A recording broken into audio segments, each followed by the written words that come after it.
Happy Sabbath sa ating lahat, mga kapatid, mga kaibigan. Once again, meron naman tayong tatalakayin ilang bahagi ng kasulatan at mga ibibigay sa atin na pagpapaalala paano tayo makakapagpatuloy sa pamumuhay na naayon sa kalooban ng ating alahayam, ng ating Elohim.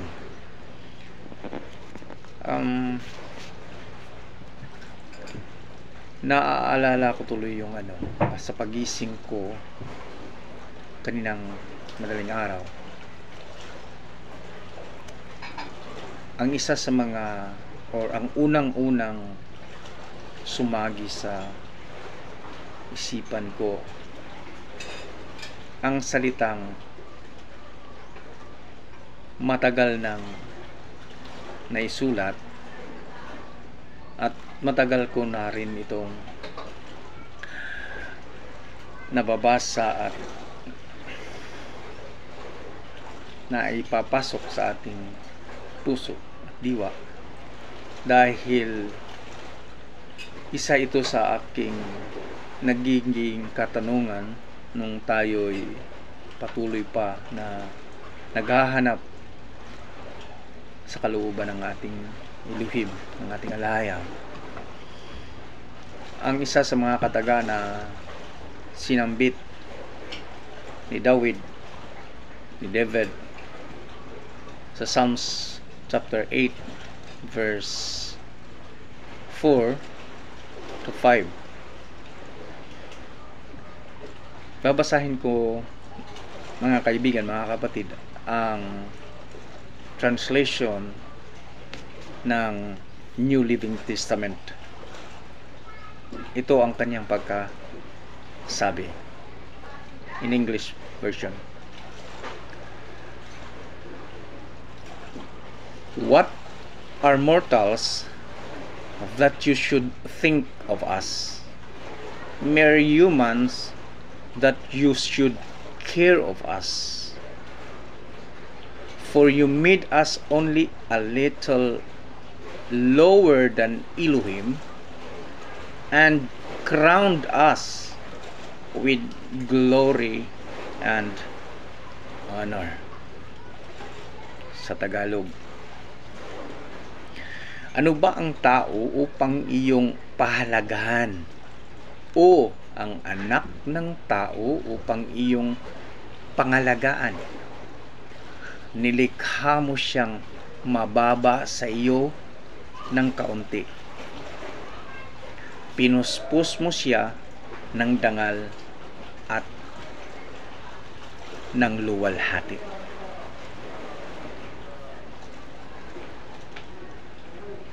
Hindi ko pa nabasa ang mga katagang ito, mga kapatid, mga kaibigan, noon pa man.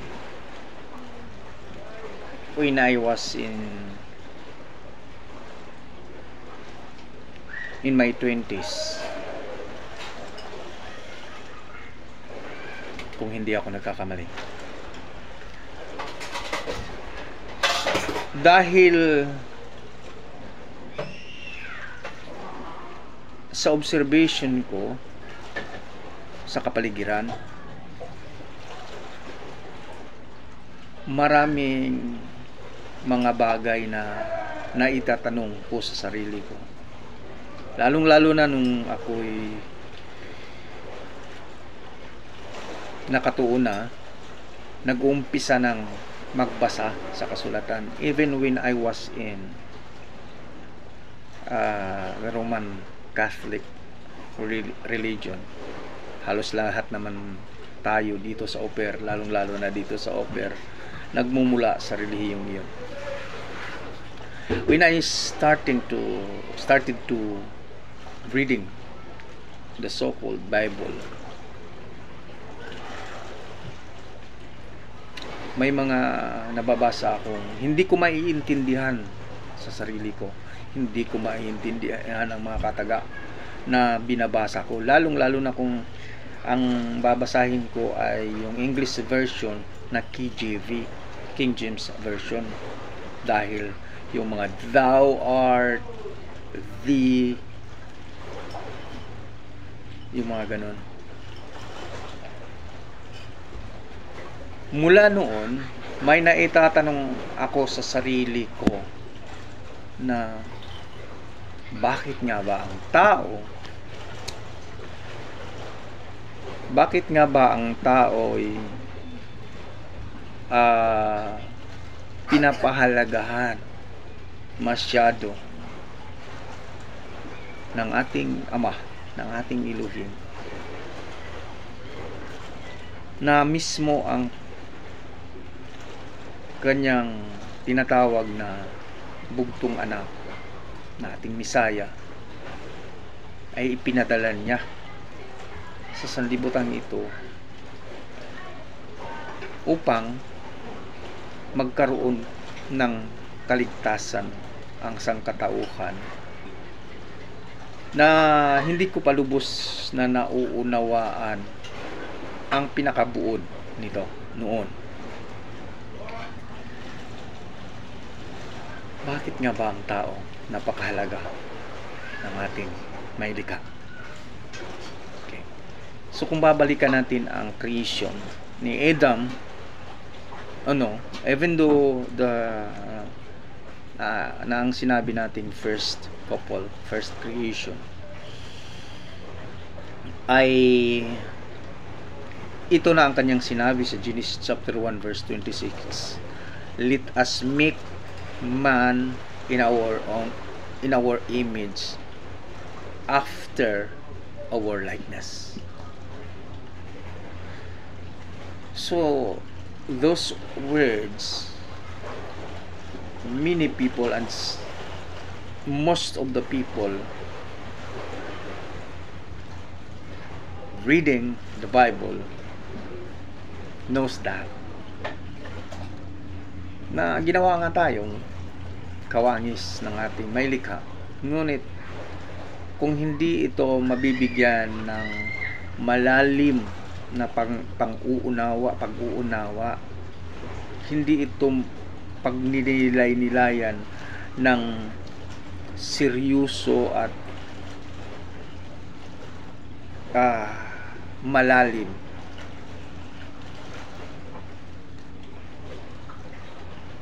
na kahulugan, parang wala lang. Okay, ginawa tayo nakawangis ng ating mailikha, ng ating Elohim, ng ating alahayam, and the Greek word na nagsasabing God, parang wala lang nga. Kaya nga ang tao ay gagawa at gagawa lang sa kanyang kagustuhan. Ngunit mga kaibigan, mga kapatid, sa mga taong masinop, seryosong naghahanap ng sinasabing katotohanan, at seryosong nagmamasid at nagbabasa, ninilay-nilay sa kanyang mga salita, marahil hindi ito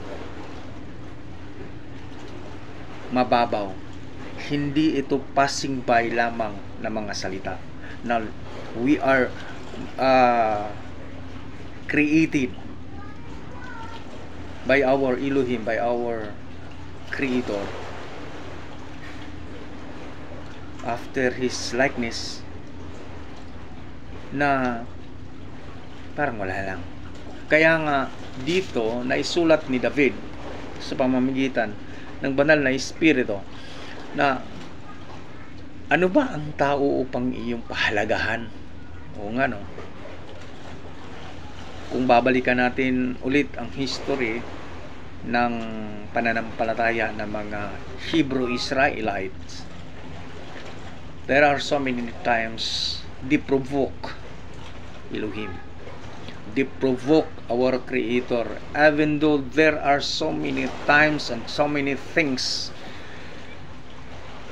na ipinakita sa kanila ng ating Elohim how He loves them so much. Ngunit paulit-ulit din silang sumusuway sa kanyang kalooban, sa kanyang mga tuntunin. Kaya nang dumating ang panahon ni David na itanong ito, ano ba ang tao upang iyong pahalagahan? O ang anak ng tao upang iyong pangalagaan? Nilikha mo siyang mababa sa iyo ng kaunti. Pinuspos mo siya ng dangal at ng luwalhati.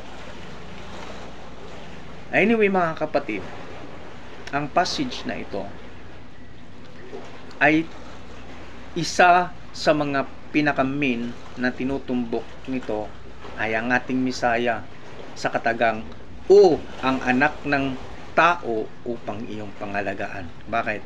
Di ba ang isa sa mga nagiging titulo ng ating Misaya sa Bagong Tipan, sa Gospel na sinulat ng 4 na mga apostolis, na tinatawag siyang Son of Man, anak ng tao. Pero sa unang sambit, sa unang kataga na isinulat ni David, ipinahayag ni David, sabi niya, ano ba ang tao upang iyong pahalagahan? General speaking yun. In general, para sa tao. Ang specific, yung kasunod na patungkol sa ating Misaya. So dito tayo sa general speaking. Ano ba ang tao upang iyong pahalagaan? Oo nga. Naitanong mo na ba ito sa iyong sarili? Ano ba talaga ang tao? Ano ba talaga ako? Sino ba talaga ako? Bakit ganito na lang ang pagpapahalaga ng Elohim sa akin? Bawat isa sa atin, naitanong na ba natin ito sa ating mga sarili? Kung gaano tayo kahalaga sa mata ng ating Elohim, ng ating alahayag, na kung ano-ano na lang ang ating mga pinaggagawa, kung ano-ano na lang ang ating mga iniisip, lalong-lalo na sa mga so-called believers, sa mga tinatawag na mga mananampalataya. Tinatawag ng mananampalataya, may mga understanding na, may mga knowledge na, and even wisdom na ipinagkaloob ng Ama sa mga mananampalataya upang maiintindihan ang kanyang kalooban, upang maiintindihan ang kanyang mga tuntunin, ang kanyang mga salita. Ngunit bakit marami ding pagkakataon, marami ding mga panahon na mai-ignore at nai-ignore ang kanyang mga salita sa ating pamumuhay bilang mortal? Sa translation ng New Living Testament. Yes, as of now, we are so-called mortals, human being. But remember, we are created by the image of our Elohim and after His likeness. Originally, although pagdating sa panahon na ginawa niya si Adan, just take note mga kapatid, Genesis chapter 1 and Genesis chapter 2 is not just like what we think of before, na the same lang ang creation na ginawa ng ating Ama specifically sa tao. Kung titingnan natin ng mabuti, at marami na sa atin dito, lalong-lalo na sa mga nagbabasa na, sumusunod na, nakakatuklas na kung paano ginawa ng Ama, ng ating Creator, ang tao sa Genesis 1 at saka Genesis 2. Ang Genesis 1, hindi na pangalanan or pinangalanan ng specific na pangalan ang pagkasabi ng ating Ama, pagkagawa ng ating Ama doon sa Genesis chapter 1 verse 26, na sinabi lang niya, ang nakasulat lang doon, let us make man in our image, after our likeness. Ngunit sa chapter 2 ng Genesis, nung sinabi ng pagkasulat ni Moses na ang ating Elohim, ang ating Alahayam ay dumampot, kumuha ng alikabok o lupa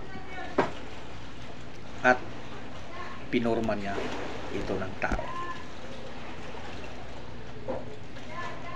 So, kung iisipin natin mga kapatid, kung pagninilay-nilayan natin ang mabuti, gaano ba tayo kaimportante ng ating Alahayam? Gaano ba kaimportante tayo sa Kanya? Bakit lahat na lang ng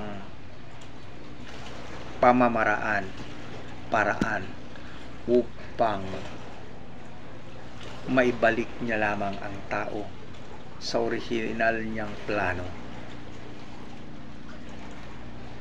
Just think of it, brothers and sisters.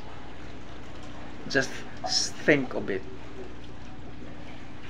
friend.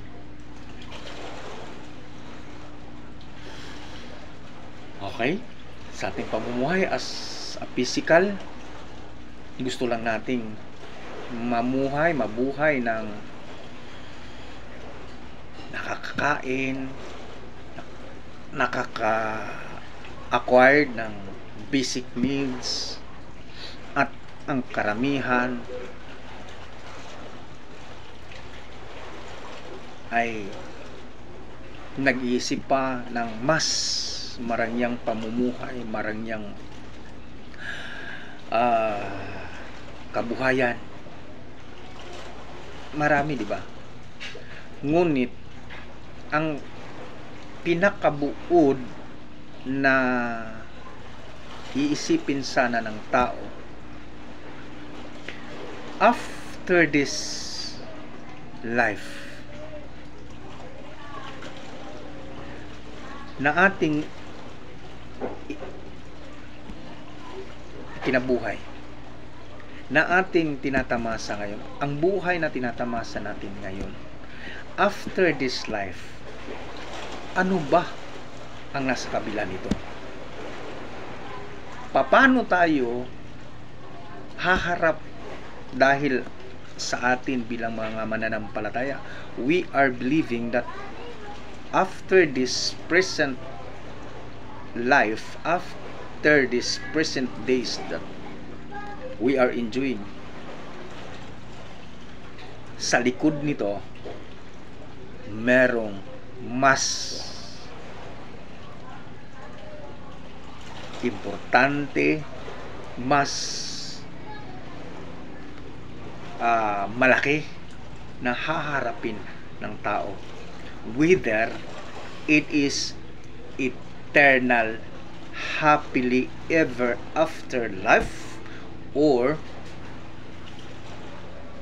walang katapusang kapighatian. Paniniwala ito natin bilang sumasampalataya at naniniwala sa kasulatan, at naniniwalang merong Almighty Creator. Maliban na lang sa mga taong tinatawag nilang atheist, na hindi naniniwala na merong Alahayam, merong Elohim, maliban sa kanila, yung mga iba pang tinatawag na mga evolutionist na kasama ni Darwin, ng tao ay parang isang putok, putok na putok lang sa bungo. Lumilitaw, pagkatapos wala na.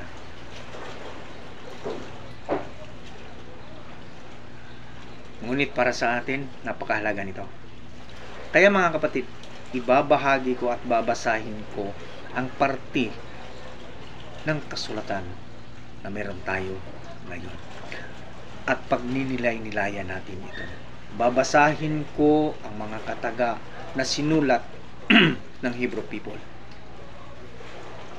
Sa Book of Hebrews, babasahin ko ito word for word. From chapter 2 hanggang saan tayo aabot. Meron tayong makukuha na impormasyon na I really believe kung isa puso at isa sa buhay natin ito. I'm pretty sure makakarating tayo sa pangako ng ating Ama na sa tinatawag niyang kapahingahan. Hallelujah.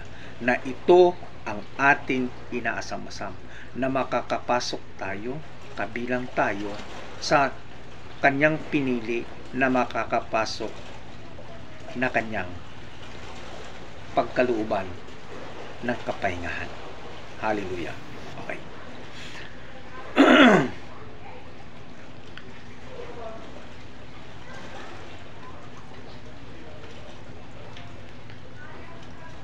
Hallelujah.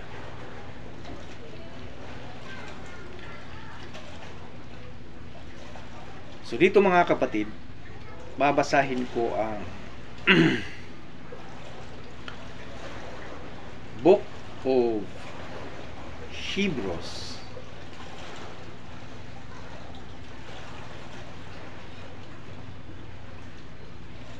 chapter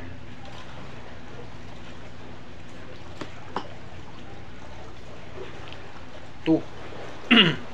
Chapter 2 ako mag-uumpisa mga kapatid. Babasahin ko ito in Tagalog. Tagalog version kagad mga kapatid.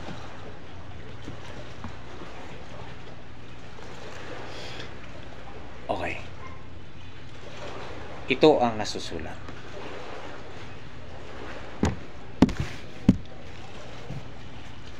Ay,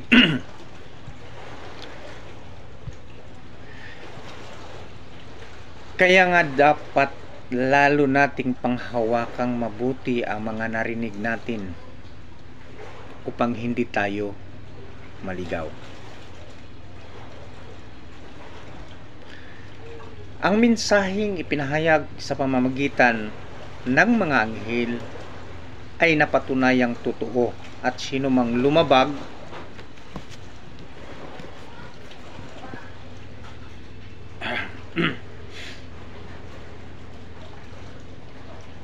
sandali lang ha kapatid ha.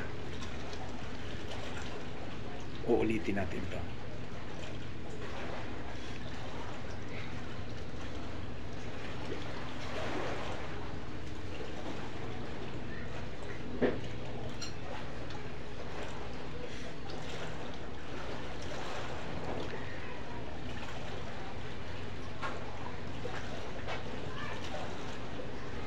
Hallelujah. Okay. Sorry sa interruption. Uulitin natin mga kapatid. In verse 1, chapter 2 ng Hebreo. Kaya nga dapat lalo nating panghawakang mabuti ang mga narinig natin upang hindi tayo maligaw. Ang mensaheng ipinahayag sa pamamagitan ng mga anghel ay napatunayang totoo. At sino mang lumabag o hindi sumunod dito ay tumanggap ng kaukulang parusa. Gayon din naman, paano tayo makakaiwas sa parusa kung hindi natin pahahalagahan ang napakadakilang kaligtasan ito? Si Yahoah ang unang nagpahayag ng kanyang ng kaligtasang ito. At ang mga nakarinig sa kanya ang nagpatunay sa atin na ito'y totoo. Sino ba ang pinatutungkulan ng writer ng Hebrew? Sa mga nauunang nakakarinig, hindi po ba ang mga ninuno natin? Di ba ang mga from Adam to Noah, from Noah to Abraham, from Abraham to Moses, hanggang sa mga dumarating pang mga henerasyon. Diba? Sila hanggang sa kapanahunan ni Moses, nung si Moses na ang itinalaga ng ating Elohim na maipalabas ang mga Hebrew Israelites sa slavery doon sa Egypto. Ngayon, okay, sila ang mga unang nakakarinig at nagpapatunay na totoo ang kaligtasang ino-offer ng ating alahayam sa sangkatauhan. Okay, patuloy tayo mga kapatid. Pinatunayan din ito ng alahayam ng ating Elohim sa pamamagitan ng mga kahangahangang tanda at ng iba't ibang himala at sa pamamagitan ng mga kaloob ng Espiritu Santo na ipinamahagi niya ayon sa kanyang sariling kalooban. Kaninong mga tao? Magmula pa sa ating mga patriarkas, magmula pa sa kanila, sa mga propita, hanggang sa kapanahunan ng ating Misaya at sa kapanahunan ng mga apostolis. Hindi sa mga anghel ipinamahala ng Elohim ang daigdig na kanyang lilikhain, ang daigdig na aming tinutukoy. Totoo naman alam na natin yun. Kahit saan natin babasahin or nababasa. The angels are not, hindi sila ang pinapamahala ng ating Elohim sa sanlibutan. Kahit before, sa unang creation hanggang sa kapanahunan ni Adan. First creation nga. Sa Genesis 1, sabi niya, let them domain the whole earth. Diba may utos siya? Go to the world and multiply. Let man domain the whole earth. Sa panahon ni Adam,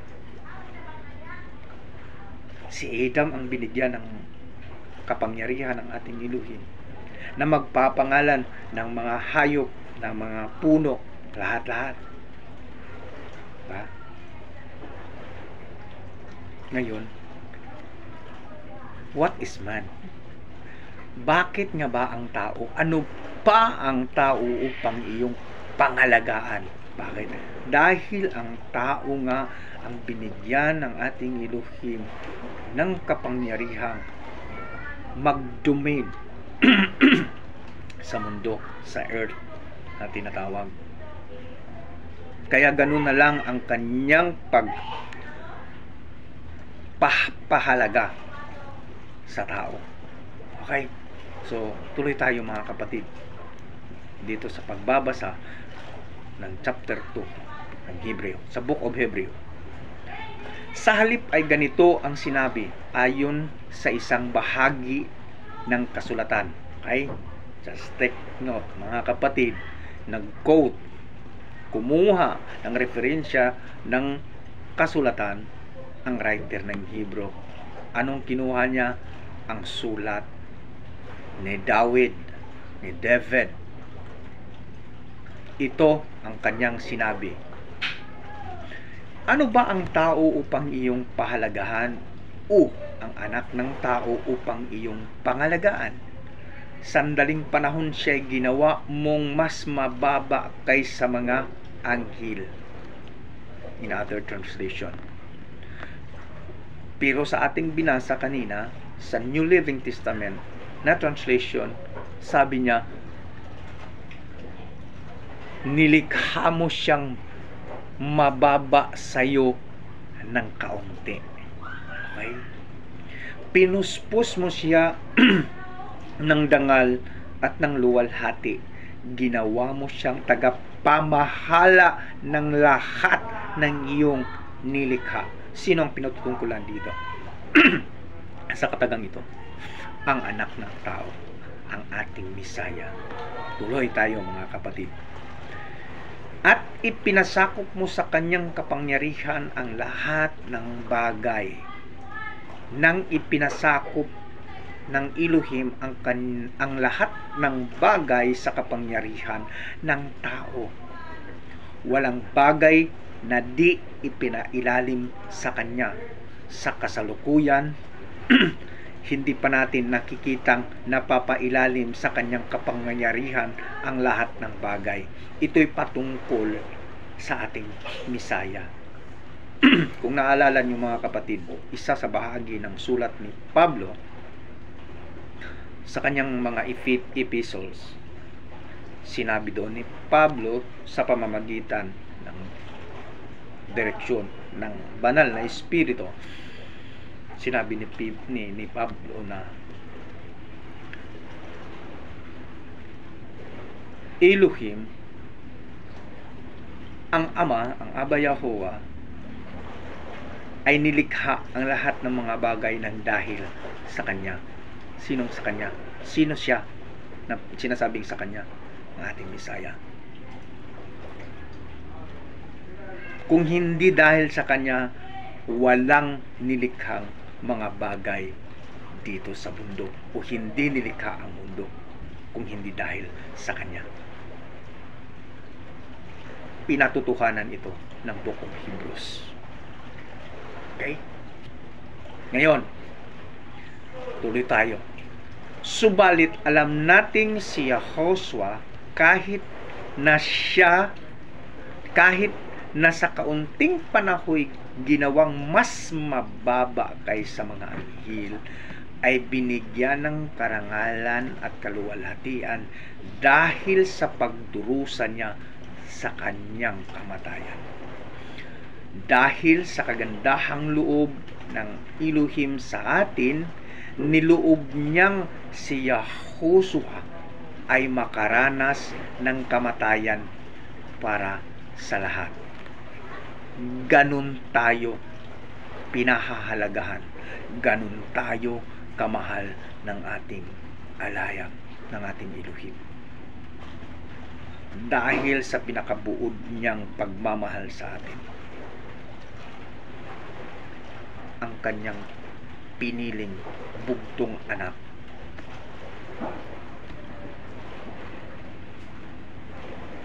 ay dumanas ng kapighatian. Okay, tuloy tayo. Sa pamamagitan ng kanyang pagdurusa, siya'y ginawang ganap ng Elohim. At nang sa gayon ay makapagdala siya ng maraming anak patungo sa kaluwalhatian. Ito'y dapat lamang gawin ng Elohim, ng alahayam, na lumikha at nangangalaga sa lahat ng bagay, sapagkat si Yahushua ang tagapanguna ng kanilang kaligtasan. Si Yahushua ang nagpapabanal sa mga tao. Ang kanyang ama at ang ama ng mga taong ito ay iisa, kaya't hindi niya ikinahihiyang tawagin silang mga kapatid. Grabe ang tao, paano pinahalagan ng ating Elohim na mismo si Yahushua, ang kanyang anak, ang dumaranas para lamang magkaroon ang tao ng kaligtasan. sa henerasyon pagkatapos ng henerasyon nila ni Moses. Verse 11, chapter 2 ng Hebreo, si Yahushua ang nagpapabanal sa mga tao. Ang kanyang ama, si Abba Yahuwah, at ang ama ng mga taong ito ay isa. Ibig sabihin, sa mga sumasampalataya, naniniwala sa Misaya, na siyang nagdadala, nagpapabanal, nagbibigay ng daan upang maibalik ang tao na naniniwala sa ating Ama. Kaya't hindi niya ikinahiyang tawagin silang mga kapatid. Di ba sinabi ng ating Misaya yon? In the presence of His apostles, His disciples, in His time. Di ba sinabi ng ating Misaya, hindi ko na kayo tatawaging mga alipin o mga servants, dahil ang alipin ay hindi nakakaalam sa ginagawa ng kanyang master. Pagkus, ngayon tatawagin ko na kayong mga kaibigan, mga kapatid. Dahil pinapaalam ko na sa inyo ang lahat ng mga bagay na sinugo ng Ama sa akin. Yan ang kanyang sinabi sa Book of John. Hallelujah. So ito ang pinapatunay ng writer ng Book of Hebrews. Chapter 12, verse 12. Sinabi niya sa alahayag, sa Elohim, ipapahayag ko sa aking mga kapatid ang iyong pangalan sa gitna ng kapulungan, ikay papupurihan. Yun nga mismo ang ginawa ng Misaya sa kanyang kapanahunan, nasambit natin kanina sa Book of John.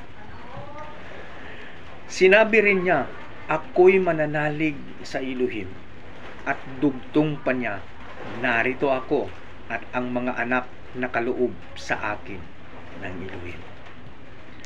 Dahil sa mga anak na tinutukoy niya ay tao, naging tao rin si Yahushua, at tulad nila'y may laman at dugo. Ginawa niya ito upang sa pamamagitan ng kanyang kamatayan ay mawasak niya ang diablo na siyang may kapangyarihan sa kamatayan. Hallelujah. Sa pamamagitan din ng kanyang kamatayan ay pinalaya niya ang lahat ng tao na buong buhay nila'y inalipin ng takot ng kamatayan. Hindi ang mga anghel ang kanyang tinutulungan, sa halip ay ang mga anak ni Abraham. Hallelujah. What is man? Ano ba ang tao upang iyong pahalagahan? Ang katagang ito, ang katanungan ito, dito sinasagot sa Book of Hebrews. Sino ang tinutulungan ng ating Elohim? Ang mga anak ni Abraham, ang tao. Kaya't kinakailangang matulad siya sa kanyang mga kapatid sa lahat ng paraan upang siya maging isang pinakapunong pari na mahabagin at tapat na naglilingkod sa Elohim at nag-aalay ng handog para mapatawad ang mga kasalanan ng tao. Ano ba ang tao upang iyong pahalagahan? Ginawa niyang tao, mortal, human being, ang kanyang anak, ang Misaya Yahushua. Inilatag dito ng Book of Hebrews. Nagkatawang tao ang ating Misaya upang siya ang pinaka magiging ehemplo ng bawat isang mananampalataya. Ang pinaka ehemplo ng bawat isa na naghahangad na makapasok, makapunta sa pangako ng ating Ama. Anong ginawa ng Misaya? Ito, Hebrew chapter 2 verse 18. At ngayon, matutulungan niya ang mga tinutukso, sapagkat siya man ay tinukso at nagdusa. Diba?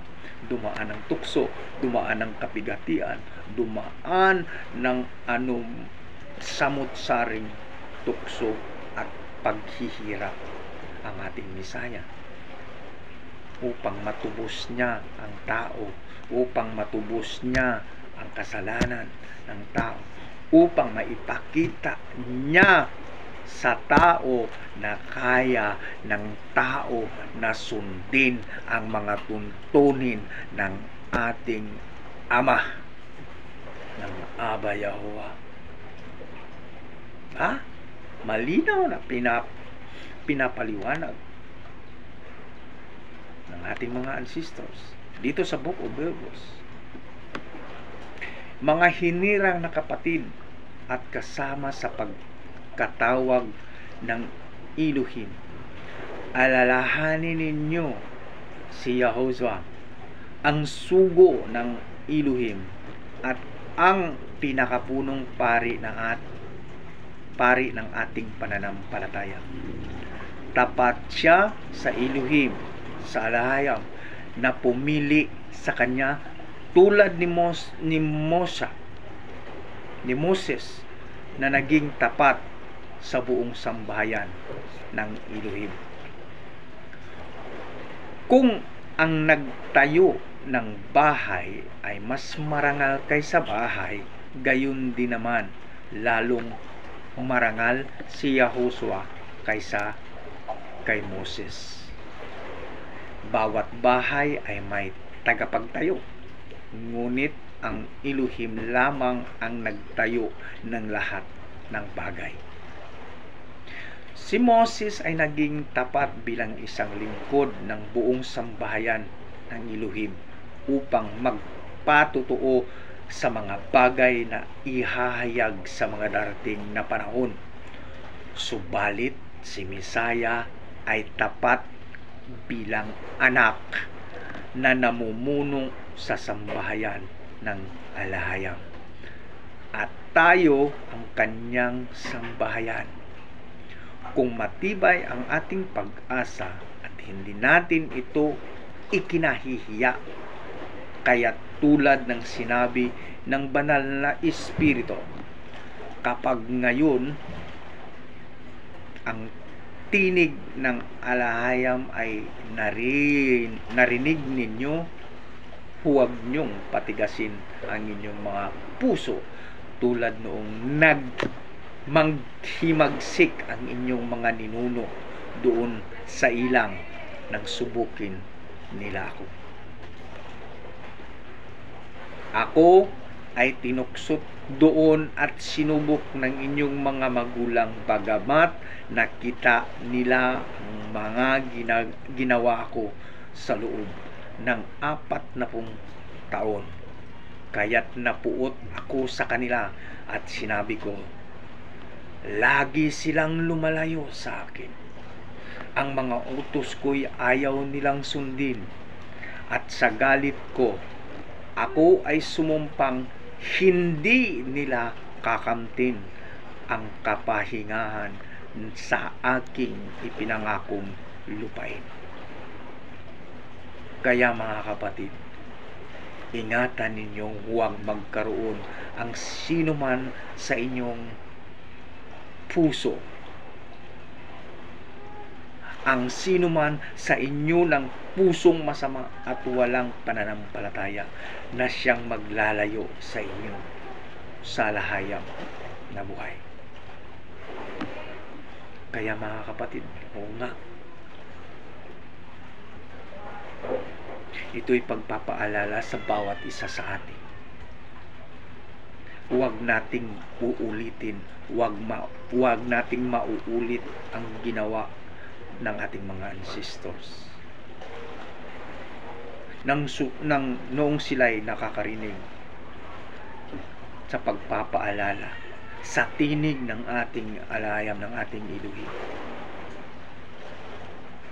pinapatigas nila ang kanilang mga puso. Ayaw nila makinig kay Moses dahil si Moses lang yan, ganyan lang si Moses. Kaya ngayon mga kapatid, sa pagkadinig ninyo sa salita ng ating iluhin na sinasambit ng inyong kaibigan, ng inyong kapatid, huwag na huwag niyong uulitin ang ginagawa ng ating mga ninuno. Ingatan ninyong huwag magkaroon ng sinuman sa inyo ng pusong masama at walang pananampalataya na siyang maglalayo sa atin, sa ating alahayang na buhay. Sa halip, magpapaalalahanan tayo araw-araw. Habang ang panahon ay matatawag pang ngayon, upang walang sinumang madaya sa atin ng kasalanan. At sa gayoy, maging matigas ang puso.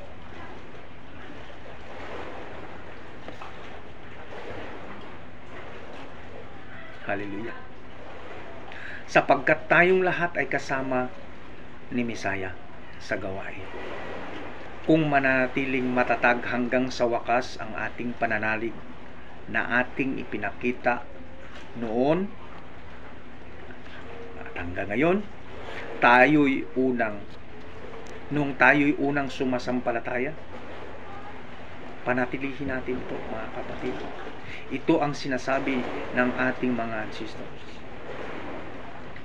Kung panatilihin nating patatagin ang ating pananampalataya sa ating iluhin through our Messiah,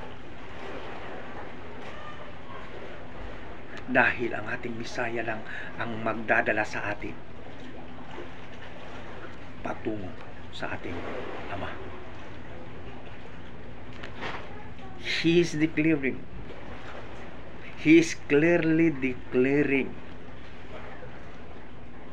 John chapter 14 verse 6, I am the way, the truth, and the life. No one comes to the Father except through me. Huwag nating pababayaan na mailigaw tayo ng kamunduhan. Huwag nating pababayaan, huwag nating ipapahintulot na madadala tayo sa mga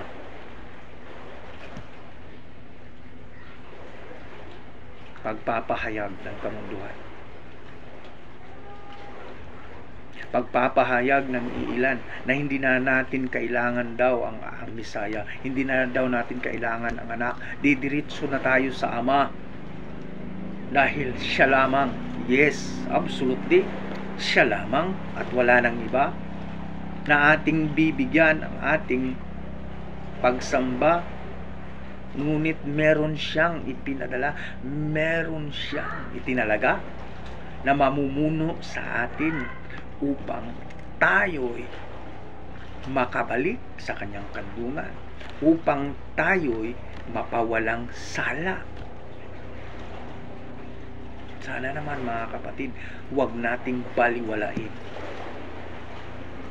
yung ginawa ng ating Mesaya, ang bugtong anak ng ating alahayam, ng ating iluhin, na siyang nagbibigay sa atin ng pag-asa.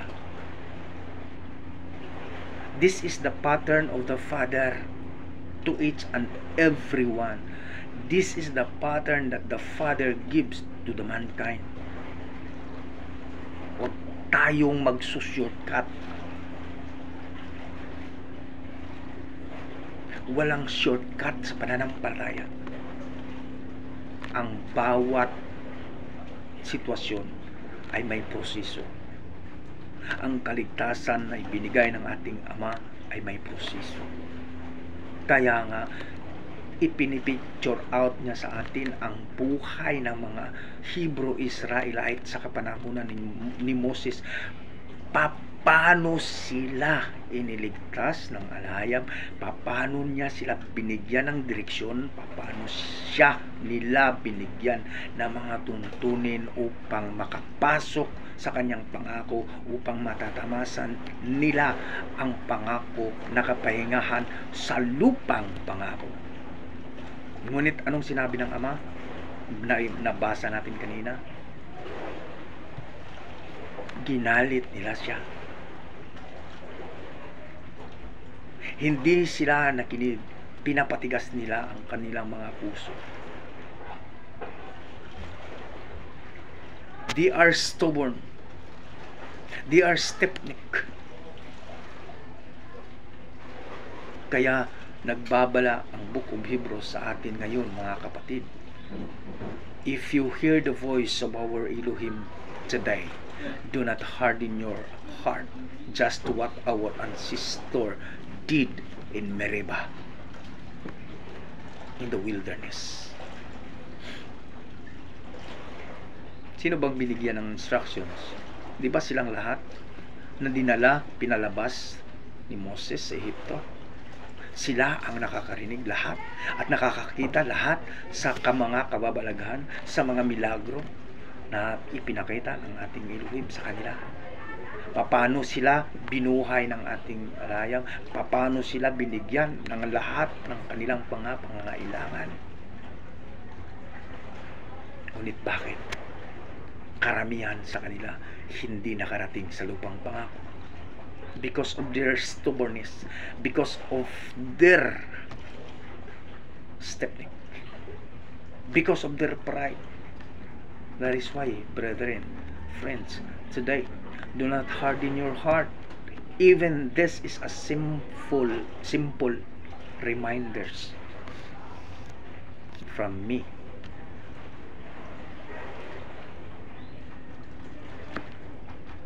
Huwag mo na lang akong tingnan. Don't look at me. Hear the words. Gayon naman ang ginawa ng mga Israelita noon eh. Nung tiningnan nila si Moses, ang ginawa nila ni Korah, si Moses lang yan. Hindi marunong. Si Moses lang yan. Uutal-utal. Diba? He took down Moses because of his kind of speeches. They looked down Moses and Aaron. Why? Because they believed themselves. Korah believed himself that he is better than Moses and Aaron. The arrogant heart, the stiff-neck and stubbornness. That is why, brethren, mga kapatid, mga kaibigan, huwag nating uulitin ang ginawa ni Korah, ang ginawa ng iba pang mga sumusuway sa kalooban ng ating Ama, dahil lang they look down a person that Elohim bestowed.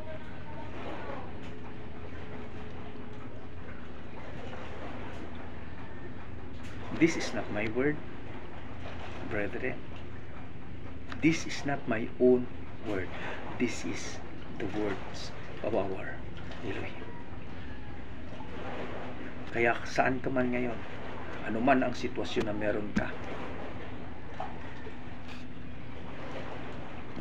huwag mong iisipin, ako lang to, ay si Brother Noli lang yan, si Brother Chilito lang yan. Wala yan sa akin. Wala pa yan sa kalingkingan ng mga nalalaman ko. Oo naman. Ako lang, isang simpleng tao, isang simpleng mananampalataya na nagsisikap na masunod ang kalooban ng ating hiluhim ng ating alahayang sa buong kakayanan ko, sa limitadong kakayanan ko.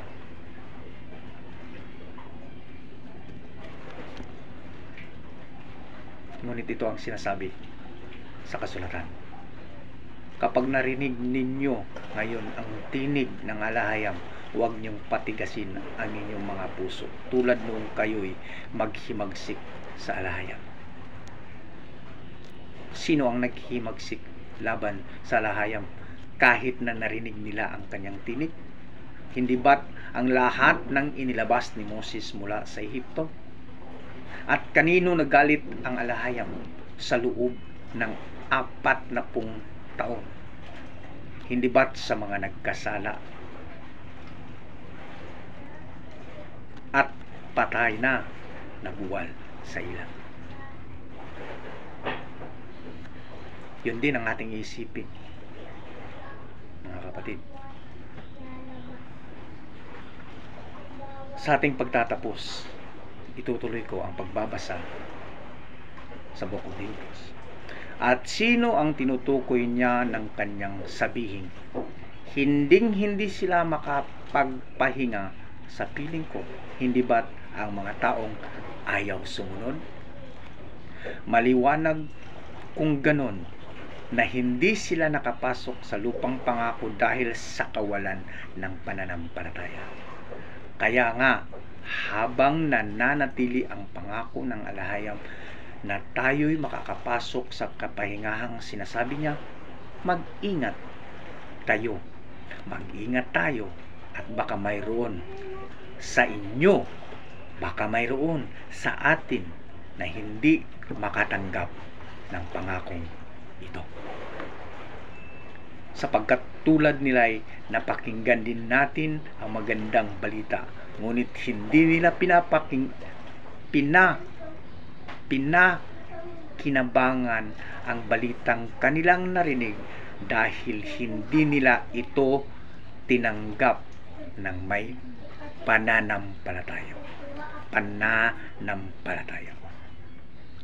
Tayong mga sumasampalataya ay tumatanggap ng kapahingahang ipinangako. Ito'y ayon sa kanyang sinabi, sa galit ko'y aking isinumpa, hindi sila makakapasok sa lupain ng kapahingahang aking ipinangako. Sinabi niya ito kahit tapos na niya ang kanyang mga gagawin mula nang likhain ang sanlibutan. Kaya mga kapatid, mga kaibigan, uulitin ko, anuman ang ating sitwasyon, anuman ang iyong sitwasyon,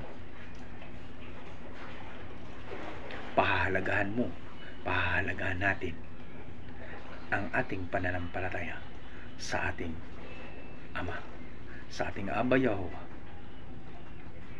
sa pamamagitan ng kanyang ibinahagi sa atin, sa kanyang itinuturo sa atin, sa kanyang pagpapahalaga sa anak ng tao,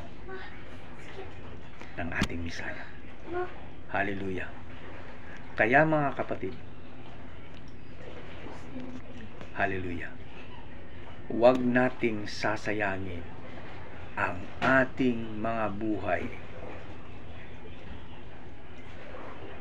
sa mga bagay na hindi makakatulong sa atin na makapasok sa kapahingahan na inihanda ng ating alahayam. Once again, be blessed and happy Sabbath sa ating lahat. Sana po ay nakakapagbigay ito sa atin, sa inyo, ng karagdagang patunay, karagdagang pagpapatatag sa ating pananampalataya sa ating Elohim. I love you. Shalom.